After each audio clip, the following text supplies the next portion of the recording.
Hello and welcome to the Formula One show, or TF1 for short. And I think before we get started, we just need to appreciate and just take a moment to think about the absolute beauty of the intro song that we've chosen for this podcast, because my gosh, what a masterpiece. My name is Tinus Ferreira, and today I will discuss the happenings around the Australian Grand Prix. Not the most exciting one we've ever witnessed, but usually the Australian Grand Prix are usually actually quite trash, but we never noticed since we were too excited to have Formula One back at all. Right, so the discussion points for today. It's many things to think about, but yeah, let's start from the beginning. Let's start with the fact that Mercedes crushed the opposition in both the qualifying and the race. And to be honest, again, we were all dumbstruck that Ferrari fell away in the way they did, and that even Max Verstappen in his plucky Red Bull was able to overtake Vettel and take the lowest step of the podium. The pace that Mercedes has showed is actually astonishing, given that during testing we were all sitting there thinking that Ferrari is at least half a second ahead of the field, and that basically Red Bull themselves, Helmut Marko basically said that he thinks that Ferrari is ahead, with Red Bull second and then Mercedes being slightly behind Red Bull. But it's never over till the fat lady sings, and Mercedes seems to be right back up there in terms of their overall capabilities and power. And yeah, it's going to be interesting to see if they continue this upward trajectory. And finally, Valtteri Bottas wins a race. He hasn't won one since, I don't know, it was very long ago. I can't even remember when last he won a race. But yeah, very dominating display. He basically led from start to finish. It was very convincing, and I guess very good for him. And people are probably extremely pleased that he made such an impressive start to the year. He got an amazing start, and the race is basically went from there. And this morning while I was watching, you could track his lap times lap by lap, and he was just consistently a half a second faster than basically everybody else, and that's Hamilton included. So really impressive performance by Valtteri Bottas. Again, when the chips are down, let's see if he can produce similar results. But I think as a start and as a way to get his confidence back, it's really was an impressive showing, and good for him. Good for Valtteri Bottas. Now, Lewis Hamilton, who is, and I've already admitted this, is probably my favorite driver, and please nobody judge me. I know he can be annoying, but he's very good at what he does, so I like him. It was pretty close with Verstappen. I guess still good for the team to get a 1-2. I do believe that Hamilton had a bit of pace in hand, that I think he sort of decided that he's just going to protect his second place and not place any stress on the engine, or basically cause any issues that wasn't necessary to cause. And it was actually interesting that after the race, it did come out, and Mercedes did say that he had some floor damage, which hampered him severely, apparently. I don't know how much of that I believe. He sometimes just has off days, but I guess if there was a problem, there was a problem. And yeah, I'm sure he'll come back strong next race. He never gets down too much after a race like this. And as I said before, second place is still very good for him. And I think it was a confident start, given the fact that we all thought Mercedes wasn't even going to contend for the win in the first place.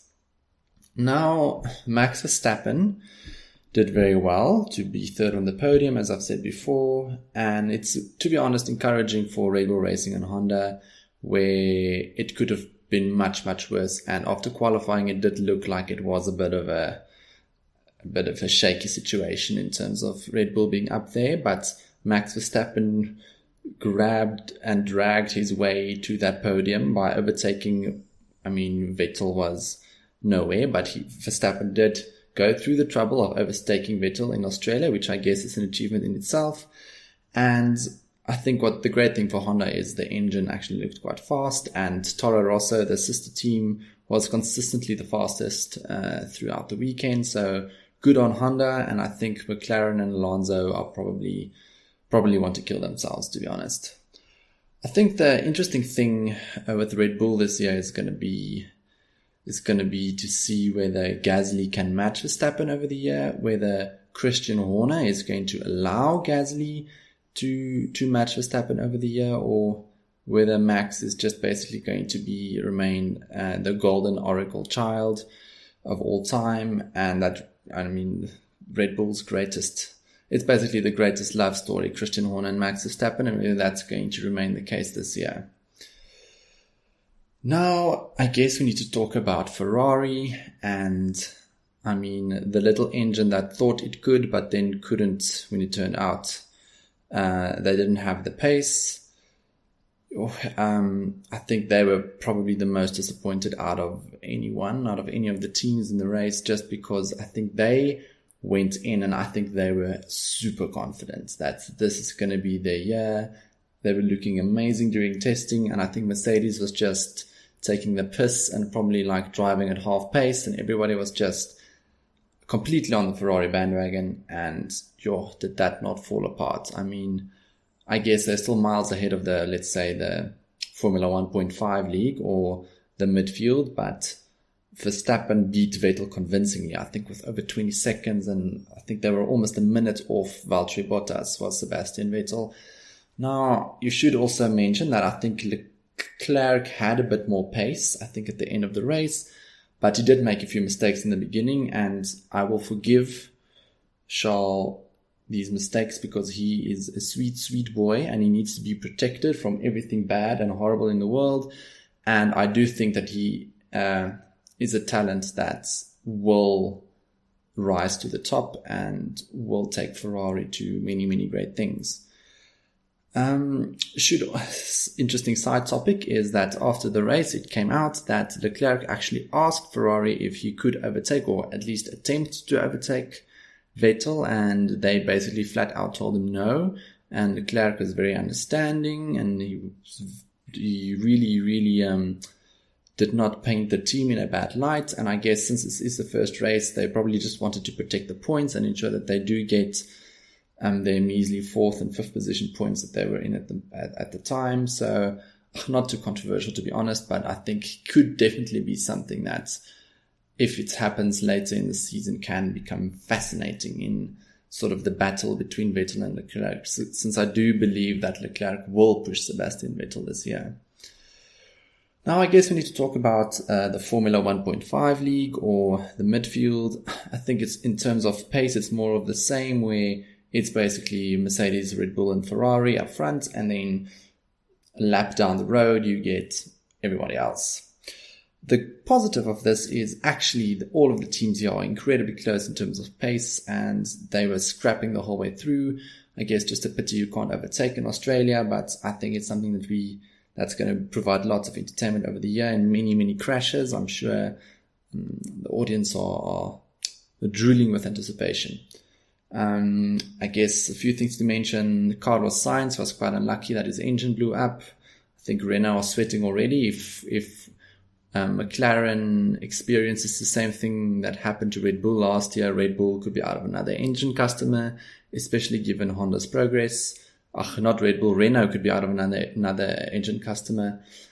And then, poor Daniel Ricciardo. I mean, he started in 12th place, and he actually got a very decent start, ran over a ditch in the road, and basically his front wing exploded. It was quite a spectacular event to witness. But yeah, Danny Rick trundled around the track for about another 10 laps, and then he promptly retired in a big yellow smoke of big yellow cloud of disappointment, I think is the best way to describe it. And then, oh my gosh, Williams. I mean, have you ever seen a team so far behind the rest? I don't know what they've been doing over the winter break, but they have some serious work to do. And I mean, yeah, it's actually really, really bad for them because they are in deep trouble. And in terms of overall pace, I think at the moment it seems like Haas is just sort of in front, with Renault closely behind, and then I think between Force India, Toro Rosso and McLaren it's very, very close. But I guess over the year, as the teams develop their cars, we'll see the true underlying pace come out. But yeah, I do think it's going to be a fascinating battle over the year to see that unfold. And then the last thing that I do want to mention is sort of like given that it's been sort of the main reason for the regulation change that we saw this year, is making it easier for cars to follow each other, basically to reduce the aerodynamic wake and the dirty air coming off the cars, so that cars following each other just basically enables cars to overtake each other easier. Australia was not, I think, the best place to see this in action, given that I think you can have a fighter plane and still not be able to overtake the car in front. So yeah, I think it's definitely something we're going to have to wait to Bahrain for, and just to see what actually the situation is in terms of the overtaking and whether cars actually have a better shot at getting past each other. But given that also the DRS flaps on the rear wings are now bigger, I think, and wider, actually that apparently seems to have also contributed to making overtaking easier. But then, I mean, then what this means is we're just going to see cars overtake each other all the time. Just, yeah, it's going to be chaos, but I'm here for it. Let's see if it works. If it works, great for, I guess, everybody that wants to see cars pass each other all the time. All right, yeah, and that's basically the main views I have of the 2019 Australian Grand Prix. If there's anything that you guys think I missed, please mention it, and then I'll maybe see if I can discuss something in the next episode. Then I'd like to move on to a new segment that I want to bring in, basically a segment that I'm going to have after each and every race, basically a couple of awards that I'd like to present to some of the, be it drivers or teams or members of the press, or basically anyone that's caught my eye and that I feel qualifies to be recognized by the absolutely prestigious TF1 awards, race weekend awards, we can call it. So the first award that I would like to present is called the Pastor Maldonado Award for Stupidest Deed over the race weekend. Now, for those who don't know, Pastor Maldonado was, I think, a Formula One driver the early 2010s, where he was a driver for a few seasons, and he was basically the biggest hazard you've ever come across. I mean, the amount of accidents that guy had was just absolutely unbelievable, and of course, he was extremely entertaining, and also extremely annoying to the other drivers, because it's literally just driving to people and nobody would know why. But in any case, I think he's the perfect figurehead for this award. And then I'm pleased to announce that the first ever Pastor Maldonado Award for Stupidest Deed goes to Team Haas for literally showing the world on Netflix how during last year's Australian Grand Prix, they weren't able to attach the wheels on either of their two Grand Prix cars properly during the pit stop phase. And then, what do you know? This year, Grosjean retires with 3.5 wheels on his car, where again, after the pit stop, they weren't able to attach the wheel properly. You literally can't make this up. I don't even know. It's the one thing they had to fix between last year and this year, and they couldn't. So, I mean, it's incredible. The second award that I'd like to present is called the Lewis Hamilton #Blessed Award for Luckiest Driver. Now, to explain this name, I think it's easiest for me to just refer you to any of Lewis Hamilton's social media accounts. It'll be quick for you to understand why this is called the #Blessed Award. And the first ever Lewis Hamilton #Blessed Award for Luckiest Driver is presented to Lance Stroll, the guy who wasn't pleased with the previous team that his dad bought him, so then decided and asked his dad to just go and buy him a faster one. He's now one of the drivers for Force India, and basically he's doing better than Williams, I guess, which is the previous team that he drove for.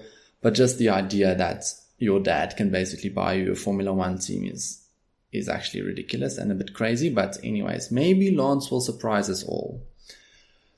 The last award that I'd like to present is called the Nico Hülkenberg Podium Award for Unluckiest Driver. Now, some context here. Poor Nico Hülkenberg has been one of those extremely consistent drivers ever since he started. I think his first season was 2009 or 2010.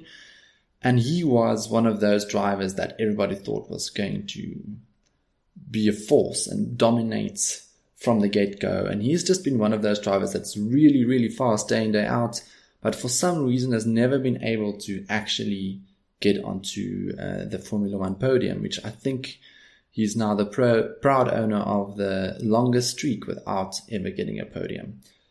So, the Nico Hülkenberg Podium Award for Unluckiest Driver goes to Daniel Ricciardo for his quite ridiculous front wing incidents at the race start.